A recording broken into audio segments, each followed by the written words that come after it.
2024년 8월 18일 주일 3부 예배를 하나님께 드리겠습니다.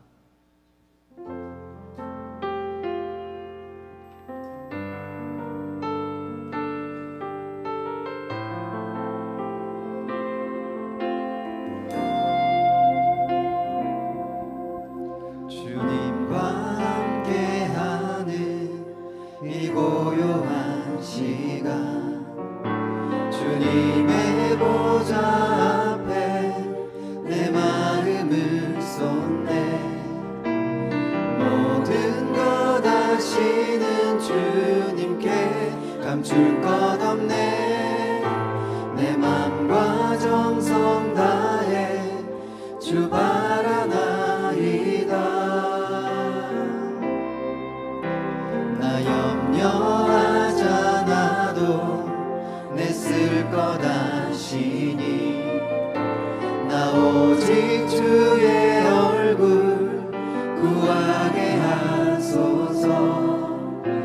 다 이해할 수 없을 때라도 감사하며 날마다 순종하며 주 따르오리다. 온 맘 다해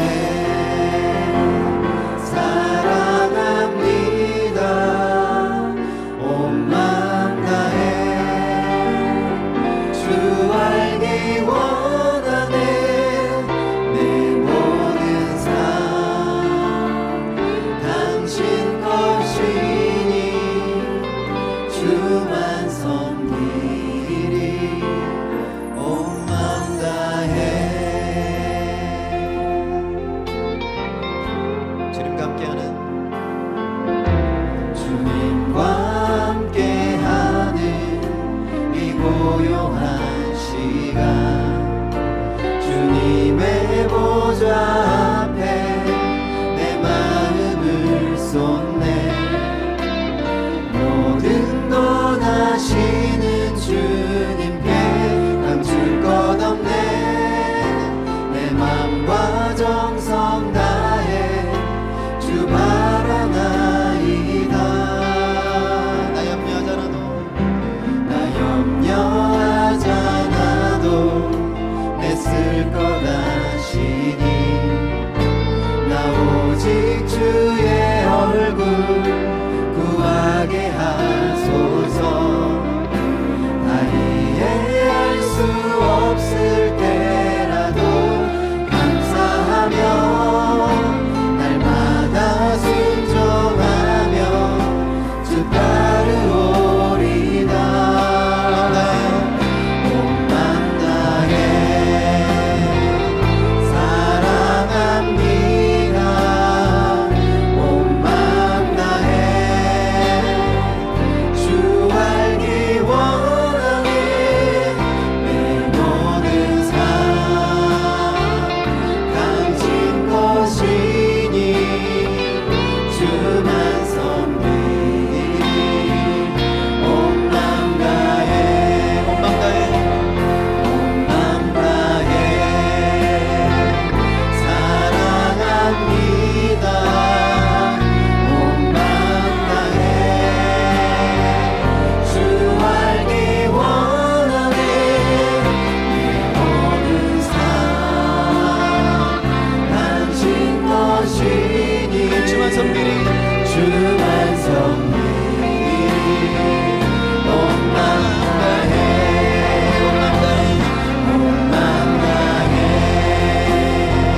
주님께 손뼉 치시면서 찬양을 나가겠습니다.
주시는 참된 기쁨도 헤아릴 수 없도다.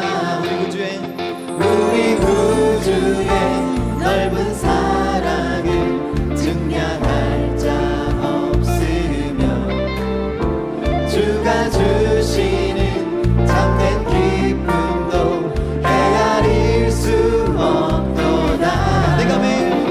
내가 매일 십자가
찬양 드리며 그 크신 사랑 주 임재 감사해. 어둠 속에 찾아오셔서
하나님의 은혜로 한 주간 우리가 잘 보내고 이렇게 찬양을 부르며 예배를 드릴 수 있도록 환경을 열어주시고 또 우리에게 건강을 허락하여 주셔서 감사를 드립니다.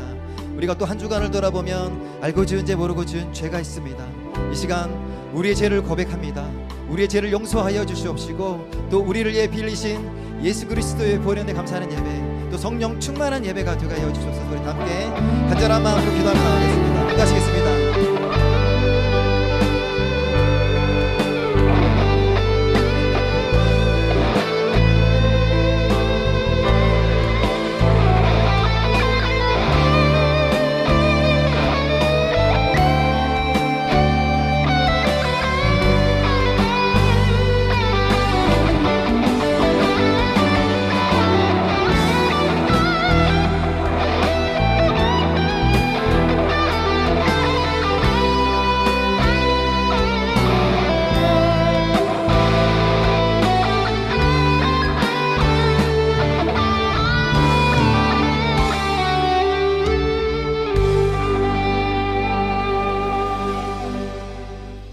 나는 전능하신 아버지 하나님 천지의 창조주를 믿습니다. 나는 그의 유일하신 아들 우리 주 예수 그리스도를 믿습니다. 그는 성령으로 잉태되어 동정녀 마리아에게서 나시고 본디오 빌라도에게 고난을 받아 십자가에 못 박혀 죽으시고 장사된 지 사흘 만에 죽은 자 가운데서 다시 살아나셨으며 하늘에 오르시어 전능하신 아버지 하나님 우편에 앉아 계시다가 거기로부터 살아있는 자와 죽은 자를 심판하러 오십니다. 나는 성령을 믿으며 거룩한 공교회와 성도의 교제와 죄를 용서받은 것과 몸의 부활과 영생을 믿습니다. 아멘. 이제 두 손 모고 기도하실 때 김영림 권사님 기도해 주시겠습니다. 만왕의 왕 존귀하신 능력의 하나님 아버지 주 이름을 이 시간 찬양합니다. 오늘 주의 성소 앞에 모인 주의 백성들 하나님 예배함으로 나왔습니다. 연약한 우리들의 인생에 주님의 시선으로 살피시고 주의 인자와 국률로 덮으셔서 오늘 이 시간 또한 회개하는 마음을 부어주셔서 하나님 나온 저희들을 용서하시고 주의 영으로 하나님의 영으로 충만함으로 덧입혀 주시기를 하나님 원합니다. 오직 주의 말씀은 변함이 없으시고 진실하시오니 오직 그 말씀이 오늘 성소 안에서 하나님 뿌려졌을 때 하나님 그 말씀 앞에만 반응하게 하여 주셔서 굴복하고 하나님 그 실수가 없으신 주만 바라보는 것 가운데 하나님 우리 인생의 모든 실패한 가운데 있는 저희들을 건져주시기를 간절히 원합니다. 그래서 하나님 주의 나라와 뜻이 하나님 우리 삶 속에서 임하시며 그 일들을 우리를 통하여 이루어 주시기를 간절히 원합니다. 매일매일 거룩하게 살아갈 힘을 저에게 주시고 참으로 두려움이 없는 믿음을 주셔서 우리 삶 속에서 크고 작은 기적들을 맛보는 것 가운데 주의 이름이 하나님 우리 삶 가운데 드러나게 하여 주옵소서. 주의 그 뜻을 위해 이 땅에 우리를 보내셨사오니 우리를 매일매일 주의 성령으로 새롭게 하시고 그리고 세워주셔서 일일이 약속하신 우리를 통하여 하나님 이루실 주님의 소원들을 하나님 그 나라의 그 땅을 확장시키는데 우리를 사용하여 주옵소서. 하나님 이 시간 오늘 예배에 드리는 모든 예배가 주께 연락되기를 소망하며 예배를 준비한 모든 자들 동일하게 하나님 앞에 은혜로 하나님 이 시간 충만케 하나님 인도하여 주시기를 간절히 원합니다. 하나님 이 시간 오직 하나님만을 사랑하며 오직 하나님을 찬양하며 그 예배가 하나님께 연락되기를 간절히 소망하며 이 모든 말씀 우리를 구원하신 예수님 이름으로 기도합니다.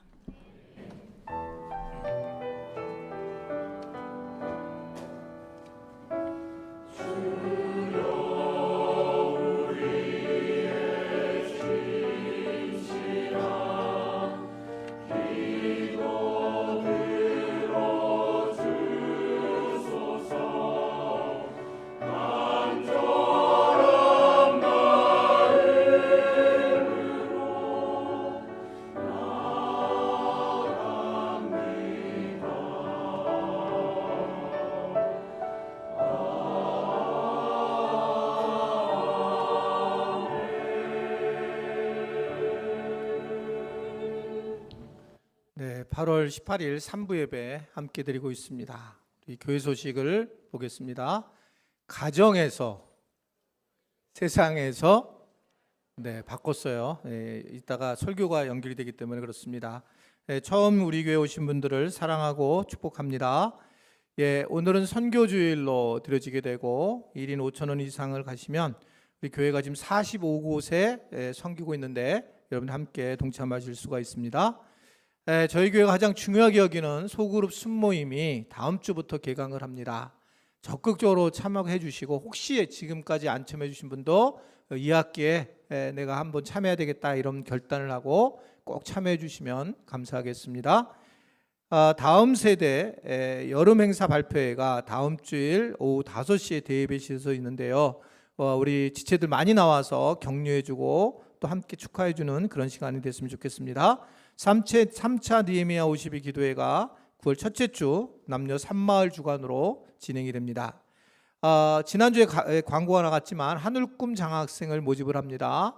최 전사님한테 하시면 되겠고요. 이번 주 토요일까지 신청하고 꼭 좀 여러분들이 좋은 우리 학생을 장학금을 받을 수 있도록 해주시면 좋겠습니다. 홈페이지 세밀하게 나와 있고요. 또 여러분들 중에 생일을 당하신 분들은 헌금을 해주시면 전액 장학금으로 사용하도록 그렇게 하겠습니다. 엎드림 청년부가 확신반 성장반 수료식을 따로 하게 되는데 이번에 이러이러한 친구들이 수료를 하게 됩니다. 여러분들이 많이 기도해 주시고 또 위로해 주시면 감사하겠습니다. 성장반 140기, 141기 모집합니다. 9월 첫째 주 개강을 하고 순장님이나 양육팀장에게 신청을 해주시면 되겠습니다.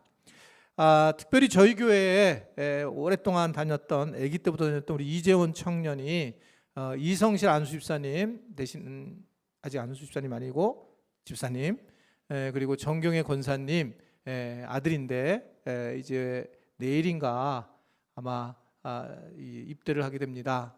굉장히 어린 때 봤는데 아기 때 커서 이제 입대를 하게 되는데 잘 갔다 올 수 있도록 기도해 주시고 또 저희 교회 장로님 강한석 장로님은 이 네팔로 1년 정도 코이카에 갔다 오셔야 수요일 날 출발을 하시는 걸로 알고 있는데 1년 동안 가시는데 이 네팔이라는 그 나라가 굉장히 어떻든 여러 삶이 좀 어려운 곳인데 장로님 건강하게 잘 다녀오시기 위해서 기도하시면 좋겠고요. 목회자들 마지막 휴가 우리 부목회자들 신목사님과 최도사님이 이번 주에 가게 됩니다. 또 연락을 하실 분들은 다른 목회자들한테 말씀해 주시면 감사하겠습니다. 이제 하나님 앞에 찬양을 올려드리겠습니다.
하나님께 영광의 박수를 드리겠습니다.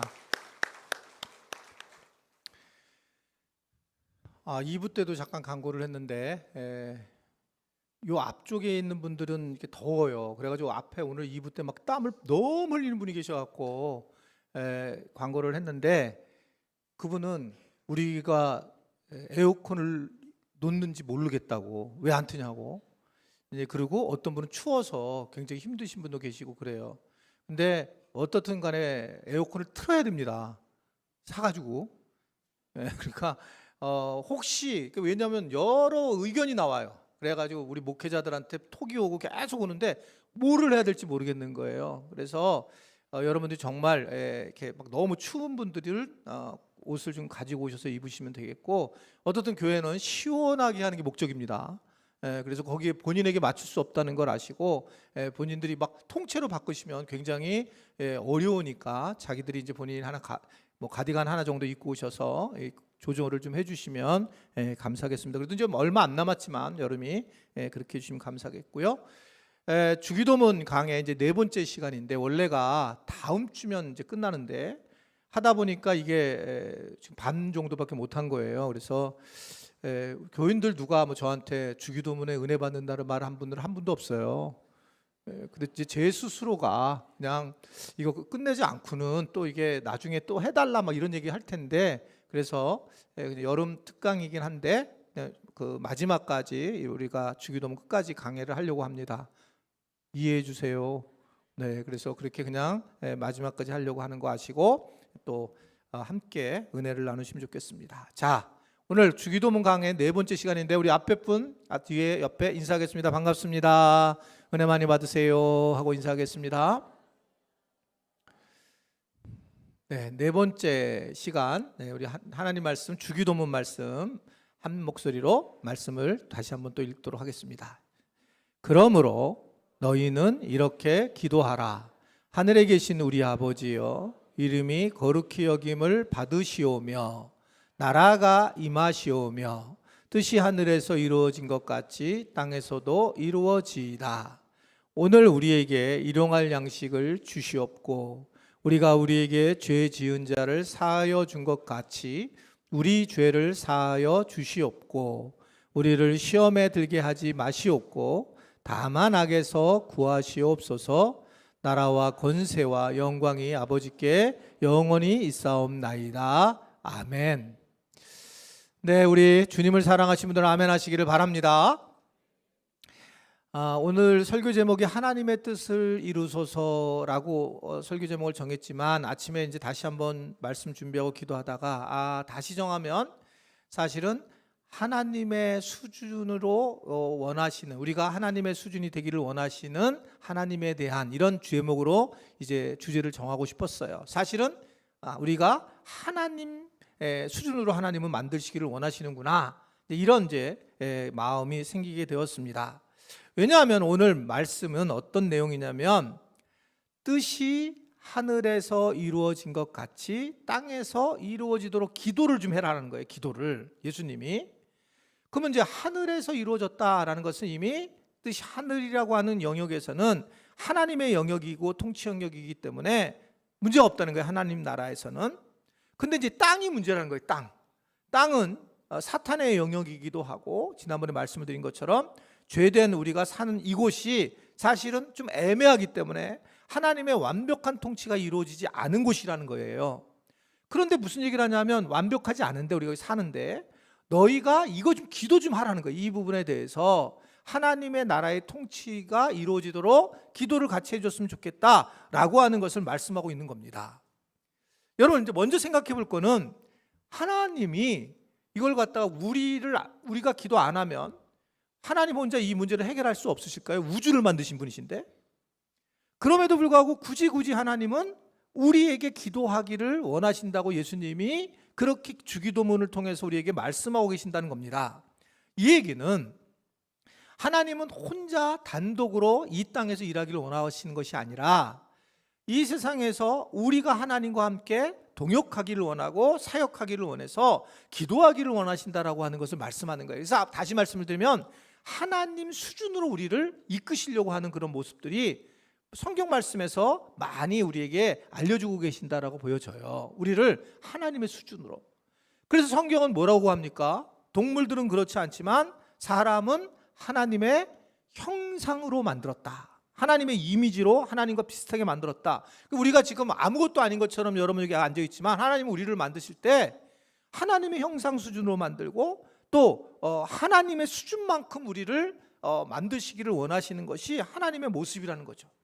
그래서 하나님의 사역에 동참하기를 원하기 때문에 야, 너 기도할 때에 이 기도 좀 붙여서 더 기도해 라고 그 기도를 하나 더 우리에게 말씀하시는 거거든요.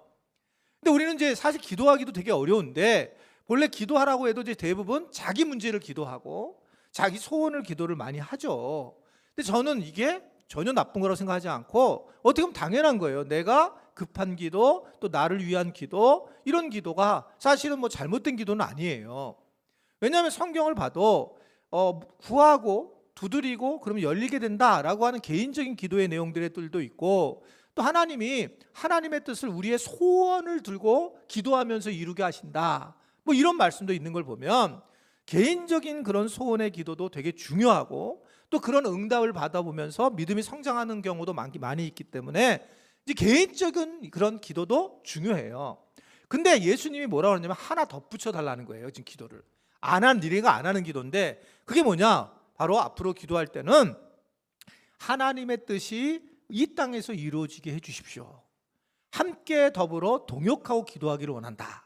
이게 지금 주기도문을 통해서 예수님이 말씀하시는 거예요. 그래서 앞으로 우리 교인들은 기도를 할 때 하나님의 뜻이 이 땅에서도 이루어지게 해주십시오라고 하는 그런 기도를 할 수 있는 우리 모든 지체들이 되기를 바랍니다. 이게 이제 하나님의 뜻이 이 땅에서 이루어지는 것이 하나님은 되게 기도하기를 원해서 예수님이 우리에게 말씀하셨다는 거죠. 이제 그러면 우리는 이제 크게 두 가지를 생각할 수 있어요. 하나는 하나님의 뜻이 그렇게 중요한가 이거고 또 하나는 어떻게 하나님의 뜻을 알까. 근데 이제 첫 번째 왜 하나님의 뜻이 이렇게 중요할까? 이제 본질적으로 한번 살펴보자는 거예요. 사실은 하나님은 이 우주를 창조하셨어요. 하나님은 뭐 이 지구를 창조하셨고 하나님은 우리 사람을 창조하셨는데 심심해서 창조하셨을까? 일단 가장 큰 부분이 하나님의 뜻은 뭐냐면 이 창조하셨을 때에 원인이 있고 목적이 있다는 거예요. 그냥 만드시지 않았다는 거예요. 너무 당연한 거죠.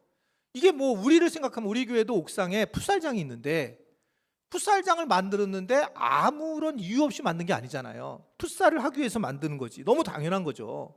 근데 하물며 하나님께서 나를 만드시고 내 자녀를 만들고 또는 이 우주를 만들었을 때에 하나님의 뜻이 분명히 있었다는 겁니다. 그러니까 그 뜻을 아는 것이 참 중요하다. 성경은 그 얘기를 하고 그 뜻을 하나님이 이루어야지만 된다는 것을 말씀하고 있는 겁니다. 실제로 성경 이야기를 여러분들 쭉 보시게 되면 성경에서 다른 얘기가 아니에요. 하나님의 뜻이 어떻게 하면 관철할 것이냐. 그래서 하나님이 뭐라고 그러냐면 나는 내 뜻을 반드시 이룰 거라는 거예요. 하나님 스스로가 난 내 뜻을 나는 반드시 할 거야. 그러니까 우리가 하나님의 뜻을 정말 알아야 된다는 거죠. 이사야서 14장 24절을 보면 자, 하나님이 이렇게 말씀하세요. 시작. 만군의 여호와께서 맹세하여 이르시되 내가 생각하는 것이 반드시 되며 내가 경영하는 것이 반드시 이루리라. 그러니까 하나님이 생각하는 뜻이 반드시 이 땅에 이루어지고 그거 또 하나님이 만드신 거 하려고 하시는 일들을 다 이룬다. 그러니까 하나님의 뜻 자체가 굉장히 중요하다는 걸 얘기해요. 하나님 스스로가 우리가 살면서 이 땅에서 하나님의 뜻이 참 중요하다라고 생각을 한다는 겁니다. 그런데 우리는 사실은 하나님의 뜻을 잘 생각을 안 한다는 거예요. 여기에 이제 굉장히 문제가 생기고 신앙생활 하는데 어려움이 있다는 거예요. 앤드류 머레이라고 하는 신학자가 이렇게 얘기를 했어요. 하나님의 자녀들이 범하는 가장 큰 잘못은 하나님의 뜻을 알 수 없다고 자꾸 생각하는 거라는 거예요. 그리고 더 나아가서 호로 하나님의 뜻을 알 수 있다고 생각해도 충분한 시간을 내서 그 뜻을 발견하는 수고를 하지 않는다는 겁니다. 이것을 안 하기 때문에 하나님의 뜻을 몰라 이렇게 얘기를 한다는 건데 굉장히 공감된다는 거예요. 여러분 사실은 보면 하나님의 뜻이 굉장히 중요하다는 걸 성경은 계속 얘기하고 사도들도 얘기하고 하나님을 경험한 모든 사람들이 이 부분을 계속 강조를 해요. 하나님의 뜻을 알아야 된다는 거예요. 사도 바울이 로마서 12장 2절에도 이 결론을 이렇게 내는 거죠. 자, 읽겠습니다. 시작. 너희는 이 세대를 본받지 말고 오직 마음을 새롭게 함으로 변화를 받아 하나님이 선하시고 기뻐하시고 온전한 뜻이 뭐라고요? 우리가 예수를 믿는 사람이 사는 방식이 뭐냐면 하나님의 뜻이 선하신 뜻이 있는데 온전하신 뜻이 있고 아주 하나님이 기뻐하시는 것이 있는데 그걸 분별하는 거야 라고 바울이 얘기를 해요. 그게 분별하는 게 신앙생활이라는 거, 이 땅에서요. 근데 신앙생활하는데 어떻게 분별해야 되냐면 먼저 중요한 게 이 세대를 본받지 말라는 거야. 이 세대. 자, 이게 우리를 힘들게 하거든요. 우리는 이 세대를 살아가잖아요. 여러분들이 지금 직장 생활을 하고 또는 여러 가지 삶의 생활을 할 때에 세상 사람들하고 살아가는 거예요, 여러분요. 그러니까 이게 쉽지가 않은 겁니다. 왜냐하면 이 세대를 하나님을 믿는 사람이 되면 나타나는 현상이 뭐냐면 이 세대를 똑같이 살면 안 된다는 거예요. 계속 말씀드리지만 똑같이 살면 안 된다는 거예요. 세상 사람하고. 그러니까 우리가 힘드는 거예요. 세상 사람 똑같이 사는데 신앙생활 거기 덧붙인다. 그러니까 되게 어려운 겁니다. 우리가 신앙생활 할수록 더 힘들고 어려워지는 거예요. 완전히 다르게 살아야 된다. 이게 분별을 하고 이게 살아가야 된다. 본받지 말고 이런 얘기예요. 여러분 세상 사람들 어떻게 하는 겁니까? 여러분처럼 힘들지 않아요. 세상 사람들은 돈 벌면 자기만 잘 쓰면 돼요. 돈 벌어서 자기 가족만 놀러 다녀도 돼요. 자기 아이를 위해서 걔가 공부 잘하도록 걔한테 집중해도 어떻게든 상관이 없어요. 자기 중심으로 살면 돼요. 이게 스스로 본인들이 나 이거 죄야 이렇게 생각 안 합니다. 세상 사람들은. 근데 크리스찬들은 메시지를 듣고 설교에 대한 내용도 듣고 성경을 보면서 부담이 되는 거예요. 이렇게 살지 말라는 거예요. 그러니까 근데 그렇게 또 살면 이게 되게 어렵고 힘든 상황이 되니까 바울은 이제 계속 얘기하는 게 하나님의 뜻을 분별하면서 살아야 된다라고 하는 것을 말씀하고 있어요. 그러니까 다르게 살아야 한다는 것을 계속 얘기하고 있단 말입니다. 하나님을 뜻을 생각하는 왜 이 뜻이 중요하냐? 오늘 말씀이 바울은 그분만이 선하시고 그분의 뜻만이 어떻든 온전하다.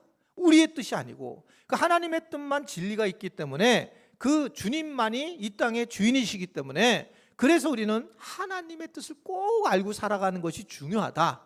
이 말씀하고 있는 거 한번 저를 따라할까요? 하나님의 뜻을 반드시 알아야 한다. 그러니까 여러분들이 그냥 살면서 똑같이 살아도 하나님의 뜻이 뭐지? 하나님의 뜻이 뭐지? 이걸 생각하고 살아가려는 거예요. 하나님의 뜻이. 그게 우리가 세상 사람과 다르게 살아가는 방식이라는 거예요. 이게 하나님의 뜻이 왜 이러지? 하나님 왜 우리의 가정에 이래 어려운 일이 하나님 뜻이 무엇일까? 이런 것들을 계속 생각하는 거예요. 계속. 그냥 내가 어려운 일일 때 그냥 어려움으로 끝마치는 게 아니라 다 하나님의 뜻이 거기에 숨어져 있다라고 하는 걸 아주 분명하게 말씀하는 거예요. 기도를 통해서 예수님이. 그러면 이제 우리가 두 번째 궁금증이 생기는 거죠. 그게 뭐냐? 읽어볼까요? 시작. 이제 중요한 게 그러면 어떻게 하나님의 뜻을 알 수 있을까? 이게 중요하다는데 사실은 하나님의 뜻을 일반적으로는 알 수 없어요. 이유는 뭐냐면 하나님의 수준과 내 수준이 전혀 달라요. 하나님은 창조주고 나는 피조물이에요. 피조물이 하나님의 뜻을 알 수가 없어요. 도저히 알 수가 없게 돼 있어요. 제가 이틀 전에 이제 출근을 좀 이제 다른 목사님보다 전도사님보다 제가 먼저 출근을 해요. 일찍 좀 일이 많아서. 그래서 출근을 이제 하는데 2층에 보면 이제 정원이 있고 차를 놓고 들어오잖아요. 딱 들어오는데 갑자기 막 참새가 막 그 안에 갇혔던 것 같아요. 전날에. 그래가지고 이제 문을 열었어요. 참새를 내보내려고 했더니 얘가 뭐 막 빡빡한데 여기 머리통에 막 피가 막 나는 거예요. 막 피가 나. 하여튼 새 머리. 그냥 막 부딪히고. 그럼 얘가 이제 얘를 어떻든 이렇게 잡아서 이제 바깥으로 내놓으려고 계속 잡으려고 했는데 잡으려고 할 때 더 난리치는 거야. 내가 안 죽으려고 자기가. 나의 의도는 뭐냐면 내 뜻은 얘를 잡아가지고 얘를 갖다 바깥으로 내주려고 하는데 걔는 자기 뜻에 막 결정하고 아마 얘 얼굴 꼬만 애가 날 죽이려고 한다. 뭐 이런 생각한 거죠. 그래가지고 막 왔다 갔다. 진짜 이게 머리통 깨질 것 같은 거예요. 꽝 부딪히고 꽝 부딪히고 피가 막 나는 거예요. 그래서 야 이거 이러다 죽겠다 그래고 결국 잡다가 진짜 못 잡았어요. 그냥 올라갔어요. 근데 나올 때 보니까 다행히 얘가 나가가지고 어디 수술하러 간 것 같아요. 어디든 없더라고. 다행히 잘 살았는데, 사실은 잘 생각해 보면 참새가 내 뜻을 알 수 있을까요? 모르죠. 그러면 우리가 하나님이 우리를 만든 피조물인데, 우리가 그리고 나만 만든 게 아니라 이 엄청난 이 몇십억을 만들었는데, 그리고 온 우주를 만들었는데 우리가 하나님의 뜻을 알 수 있을까? 모른다는 거예요, 일단. 그럼 어떻게 하냐? 어떻게 알라고 하는 거야? 제일 중요한 거는 우리가 뭘 알아야 되냐면, 그런데 불구하고 하나님은 하나님의 뜻을 계속 알려주고 싶어 하는 거예요. 사실은 완벽한 이 비밀을 우리에게 알려주고 싶다는 거예요. 그게 어디에 나오냐면 에베소서 1장 9절을 보게 되면, 자, 한번 읽어볼게요. 시작. 그 뜻의 비밀을 우리에게 알리신 것이요 그의 기뻐하심을 따라 그리스도 안에서 때가 찬 경륜을 위하여 예정했다. 말이 좀 어려운 얘기인데 하나님의 뜻이 비밀이라는 거예요. 근데 이 비밀을 알려주시려고 해요. 하나님의 자녀들에게는 알려주시려고 계속 노력하신다는 겁니다. 그래서 우리가 보통 이렇게 얘기를 하는 거예요. 하나님이 계시를 해줄 때에 우리가 그걸 깨닫게 되고, 그것을 우리는 은혜 받았다라고 얘기를 하는 거거든요. 근데 그건 하나님이 주체가 돼서 알려줘야지 되지, 내가 알아서 추요 내가 알 수 있게 해주세요 이렇게 해서 되는 게 아니고, 하나님이 최대한 알려줄 때에 그제서야 조금 안다는 거예요. 그제서야. 근데 이게 비밀이라는 겁니다. 이 비밀을 알려주게 한다는 거예요. 그래서 여러분 보시면 하나님이 우리에게 하나님의 뜻을 알려주시는 거야. 그러면 이게 누가 해야 되냐면 하나님이 알려주셔야 되는데, 그래서 성경 우리가 어떻게 하나님의 뜻을 알 수 있는가라고 할 때 우리가 일반적으로 두 가지 방식이죠. 당연한 거죠. 하나는 하나님이니까 성령 하나님이 너무 필요한 거예요. 성령 하나님이 성령 충만해야지만, 성령님이 나를 지배해야지만 성령님을 통해서 내가 성령 하나님이 하나님이시기 때문에 깨달을 수 있는 거예요. 그래서 여러분 무엇보다 기도할 때에 성령 하나님이 나를 지배하게 기도해야 돼요. 그러니까 그냥 자기 개인의 기도와 성령 하나님이 나를 지배하는 기도가 기도의 내용이 달라요. 기도하는 그런 방향이 달라요. 기도하는 방향. 그래서 성령 하나님이 너무 중요한 거구나. 그래서 예수님도 성령이 너에게 무척 유익하다고 얘기하고, 성령이 너희가 기도할 것들, 너희가 뭔가 말할 것들을 기억나게 한다는 거예요. 이 얘기는 성령님을 통해서 내가 하나님의 음성을 들을 수 있다라고 하는 거예요. 그런데 성령을 통해서 하나님의 음성을 듣는데 이렇게 막 서가지고 성령께서 막 말씀하시다 이렇게 이제 기도를 할 수가 있겠지만, 이거는 사실은 신구약에서 특히 구약에 있는 선지자들이 하던 기도예요. 왜냐하면 구약은 사실은 하나님의 말씀이 없었어요. 성경이 구약에는. 그러니까 이들이 하나님의 음성을 들으려면 직접 들었다고, 직통으로 들었다고요. 직통으로 들으니까 막 하나님 앞에 그러한 모습으로 들었지만, 신약은 어디냐면 신약에서 성경에 대한 얘기를 하는 것은 구약을 얘기를 해요. 신약에서 성경은 이렇게 얘기할 때. 근데 우리는 지금 구약과 신약을 다 가지고 있는 사람들이에요. 그러니까 하나님의 뜻을 이미 하나님이 성경에 다 기록된 거예요. 그러니까 이제 하나님의 뜻을 알 수 있는 것은 뭐냐면 성령 하나님에 의지해서 성경을 읽게 되고, 성경을 통해서 하나님께서 말씀해 주시는 것을, 하나님의 뜻을 우리가 이해할 수 있다는 거예요. 그래서 성령을 통해 하나님의 말씀을 묵상하거나 하나님의 말씀을 우리가 읽고 또 설교를 들으면서 우리가 이게 하나님의 뜻이구나 라고 하는 것을 깨달을 수 있게 하셨다라고 하는 겁니다. 이 두 가지가 일반적으로 중요한 거예요. 이제 저는 이제 이 부분에 대해서 되게 중요하다고 생각했어요. 원래가 목회를 시작하면서부터. 그래서 이게 하나님의 이제 뜻이 있는데, 이게 이래도 이제 막 이걸 이렇게 해도 이렇게 좀 복잡하고, 조금 더 쉽게 하나님께서 뜻에 핵심적으로 하신 말씀이 있지 않을까. 그러니까 말씀이 많지만 그 중에 대표적으로 중요한 말씀이 있지 않을까라는 생각을 했어요. 그거를 철저하게 교회에 목회 철학의 구조를 좀 세우면 좋겠다라는 생각을 개척부터 했어요. 이 부분을. 그러니까 분명히 있을 텐데, 그러다가 여러분들 설교 몇 번 했지만 이제 이런 말씀을 만나게 된 거죠.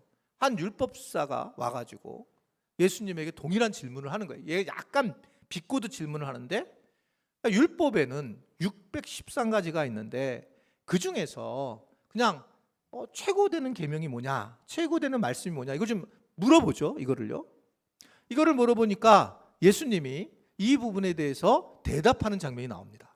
그게 이제 마태복음 22장 37절부터 40절의 유명한 말씀인데요. 한번 우리 다시 한번, 우리 교회 구조기 때문에 다시 한번 읽겠습니다. 시작. 예수께서 이르시되 내 마음을 다하고 목숨을 다하고 뜻을 다하여 주 너의 하나님을 사랑하라 하셨으니 이것이 크고 첫째 되는 계명이요.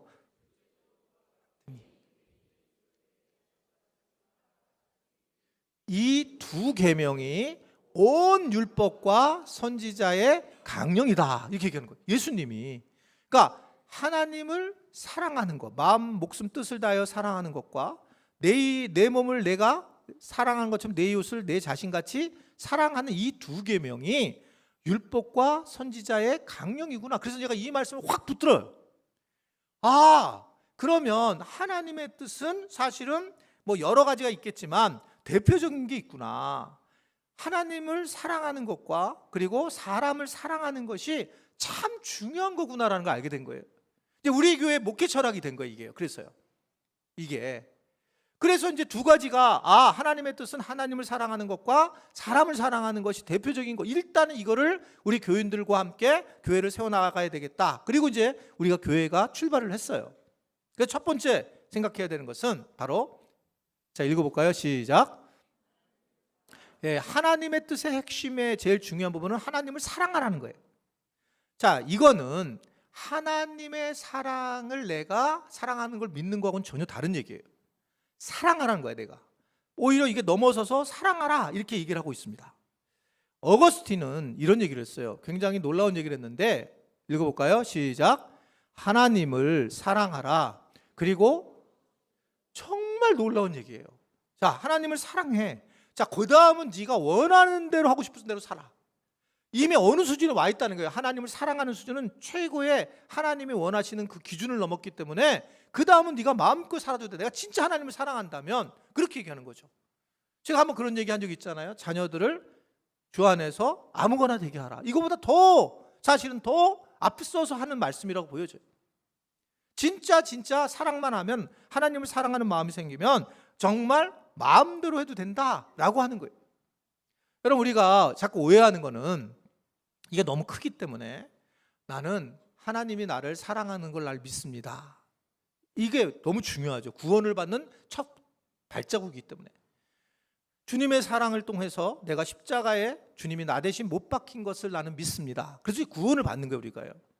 그러니까 하나님의 사랑을 우리는 알아요. 그걸 믿습니다. 자, 이것이 우리가 여태까지 신앙생활 했던 참 중요한 기준이었어요. 그런데 사실은 이것은 우리가 구원을 받는 중요한 거지만 그 다음 단계로 넘어가지. 그래서 나는 어떻게 살아야 되느냐에 대한 얘기가 없는 거예요. 그러니까 한국교회가 어려움을 겪었던 중에 하나가, 나는 하나님이 나를 사랑하는 것에 대해서 눈물을 우리가 흘리고 감사는 해요. 삶은 안 바뀌는 거예요. 내가 그래서 하나님을 사랑한다, 그런 부분까지 넘어가지 않게 된 거예요. 하나님을 사랑한다는 것을 여러분 분명히 믿으시기를 바랍니다. 내가 하나님을 사랑하는 데까지 가야 되는구나. 하나님을 그럼 사랑한다는 게 뭘까? 우리 교회에서 보는 언어는, 우리 교회에서가 가지고 있는 언어는 복음을 영화롭게 하는 거예요.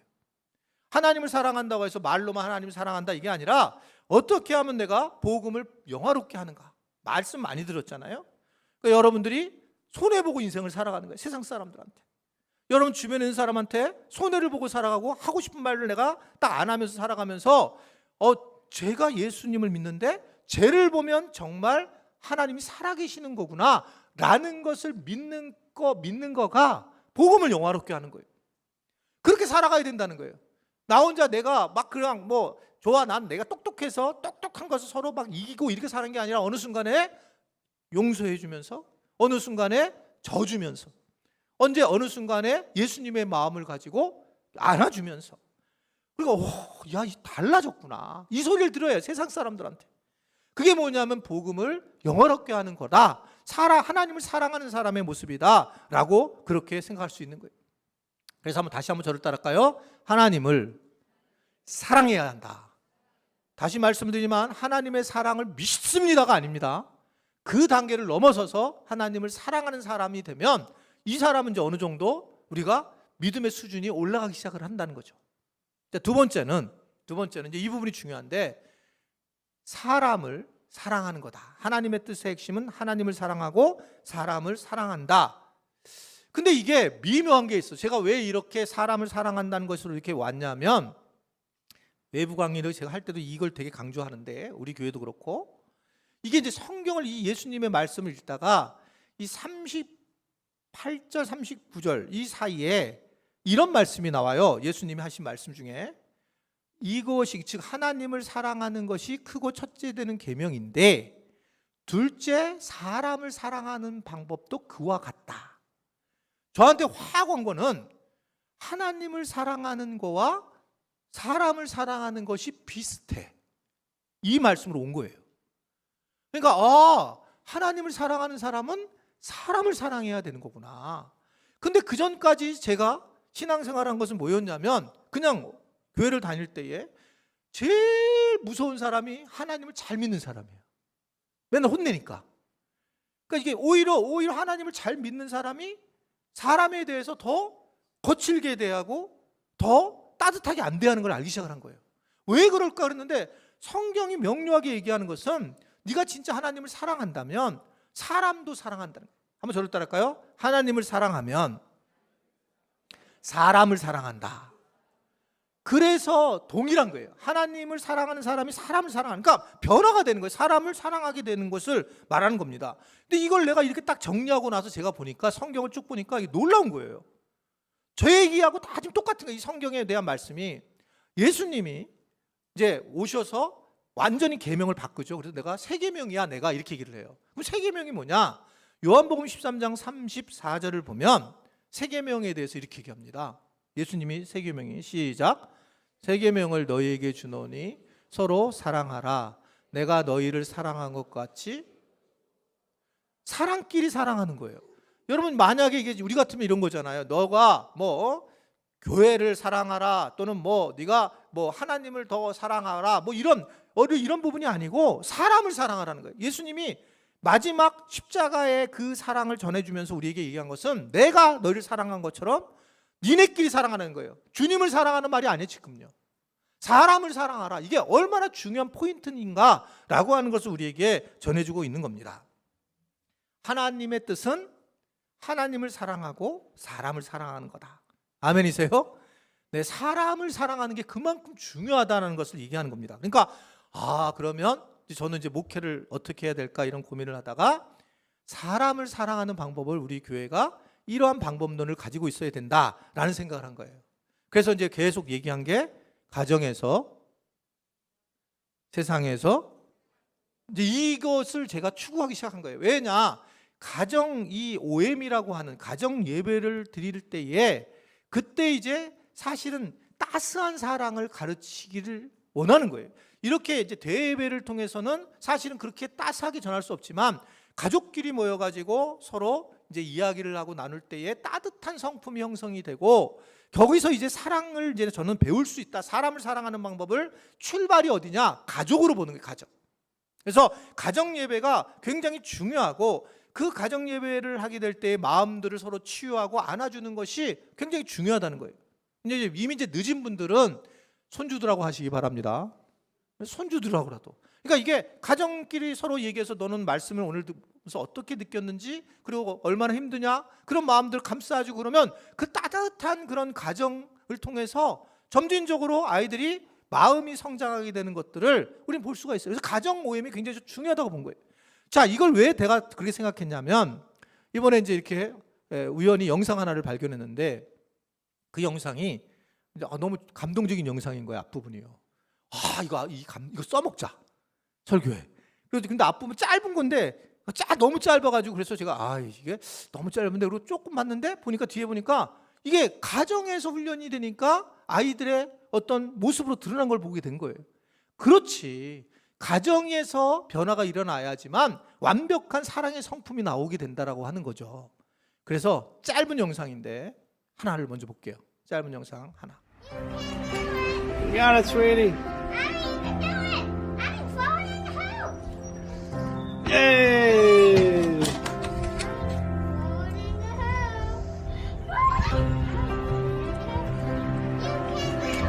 You got it, sweetie. Yay!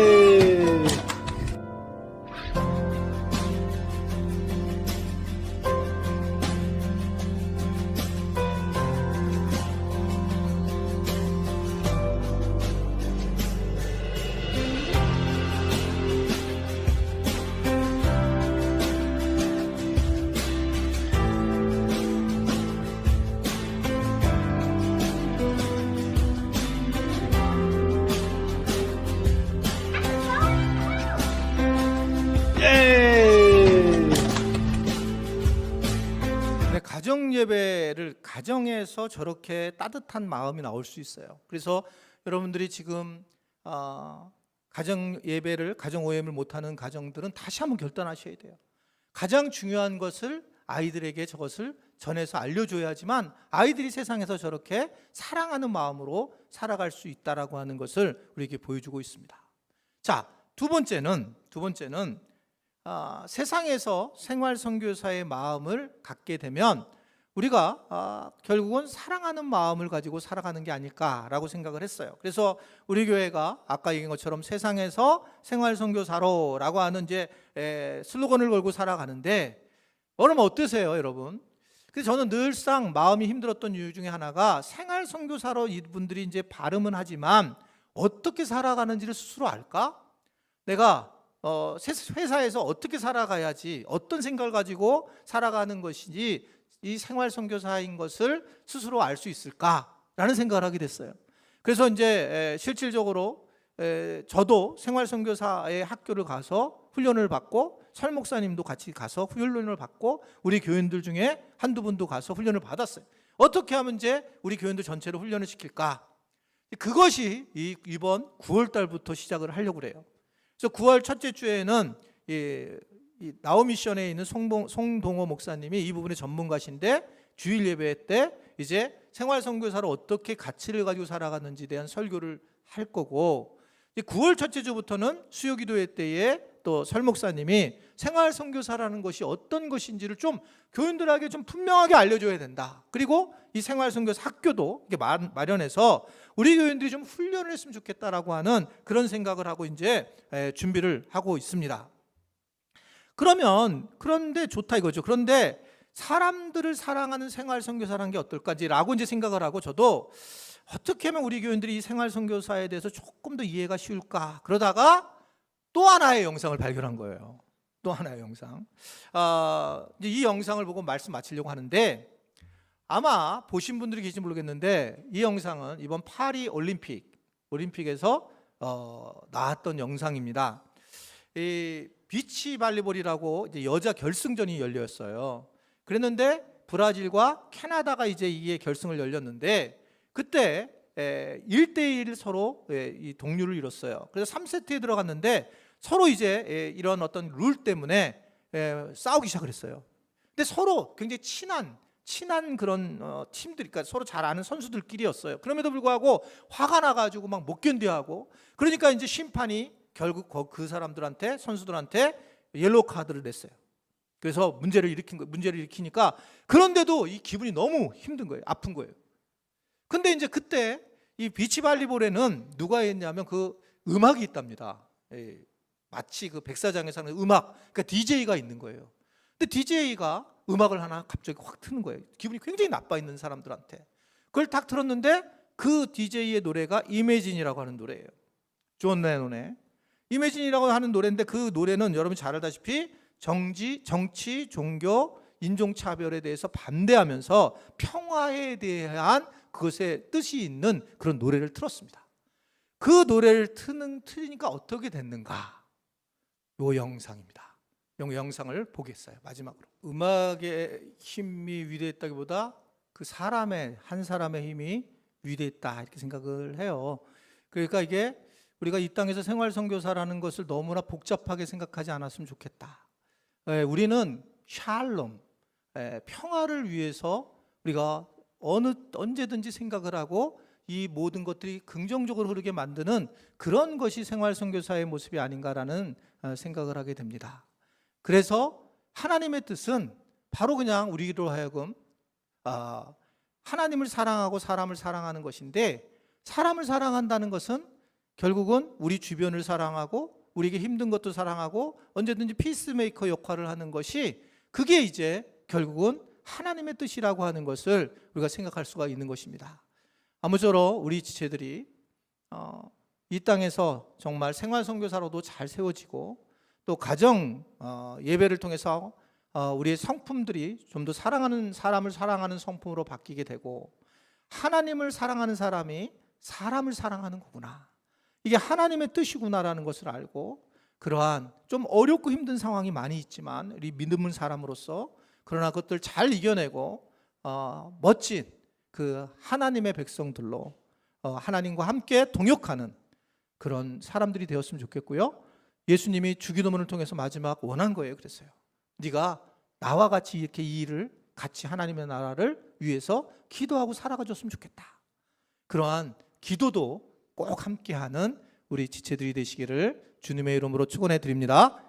예, 우리 찬양하겠습니다. 212장 찬양하겠습니다. 찬송가 212장.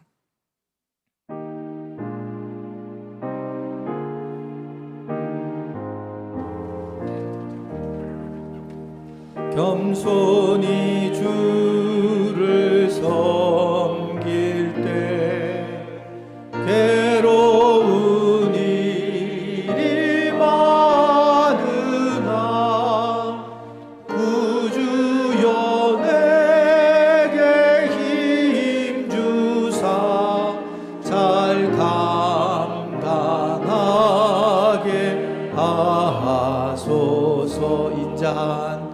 인자한 말을 가지고 사람을 감화시키며 갈 길을 잃은 무리를 잘 인도하게 하소서. 구주의 귀한 인내를 깨달아 알게 하시고 굳건한 믿음 주셔서 늘 승리하게 하소서.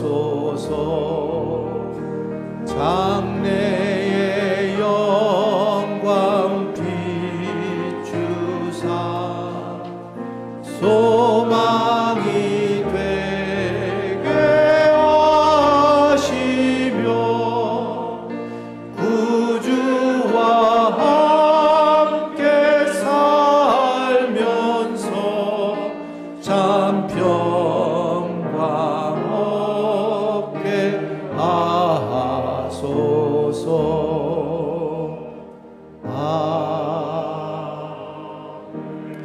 이제 하나님은 이제 창조주라고 말씀을 했잖아요. 우리는 피조물이고 잘 몰라요.